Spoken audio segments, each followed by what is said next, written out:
बयनावबो दं नाथाय आं नोंनो जाबायदि अननाय होदों गुबुना लोगोफोर दिनैनि बे गोदान मोनसे सर्ट आपडेट भिडिअआवहाय गिबियावनो नोंथांमोनखौ गासैखौ बरायनो थालायबाय।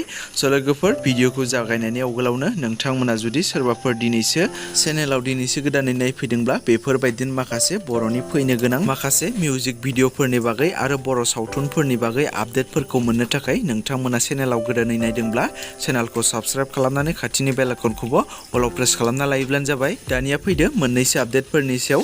दिनैनि भिडिअनि गिबि आपडेटआवनो दङ आर'नाइ बर' फिल्म प्रडाक्शन बेनारनिफ्राय बे बोसोराव गोदानै फैनो गोनां बिथां प्रबिन मैथा बर'नि स्टोरी स्क्रिप्ट लिरनायाव आरो डाइरेक्शन होनायाव दिहुनजानो गोनां सानजारां आबुं बर' सावथुनखौ फैगौ आगस्त दानाव बिथांमोना रिलिज खालामनाय जासिगोन दे लोगोफोर। आरो आं बे सावथुननि सोमोन्दै सिगांनि भिडिअआवहाय सोर सोर फाव खालामगोन बेफोरनि सोमोन्दै आबुङै फोरमायनानै खादों। नोंथांमोना नायनो गोसोब्ला चेक खालामनानै नायहैनो हागोन। आरो नेक्स्ट आपडेटआव दङ थांनाय बोसोराव आर'नाइ बर' फिल्म प्रडाक्शन बेनारनिफ्रायनो गोजोन बर' बिथांनि स्टोरी आरो डाइरेक्शन होनायाव दिहुनजानाय सानबोलावरि आबुं बर' सावथुनखौ बिथांमोना आर'नाइ बर' फिल्म प्रडाक्शन इउट्युब चेनेलनि गेजेरजों एपिसड बाय एपिसड हगारगासिनो दङ दे लोगोफोर। दासिमाव बिथांमोना बे सानबोलावरि आबुं बर' सावथुनखौ एपिसड 2 सिम हगारनानै होबाय। नोंथांमोना जुदि सोरबाफोर बे सानबोलावरि आबुं बर' सावथुनखौ नुवाखैब्ला आरो सोरबाफोर नायफिननो गोसोब्ला आर'नाइ बर' फिल्म प्रडाक्शन चेनेलनि गेजेरजों नुनो मोनगोन। बिथांमोना बे सावथुनखौ बेबायदिनो एपिसड बाय एपिसड जोबजासिम हगारनानै होगोन।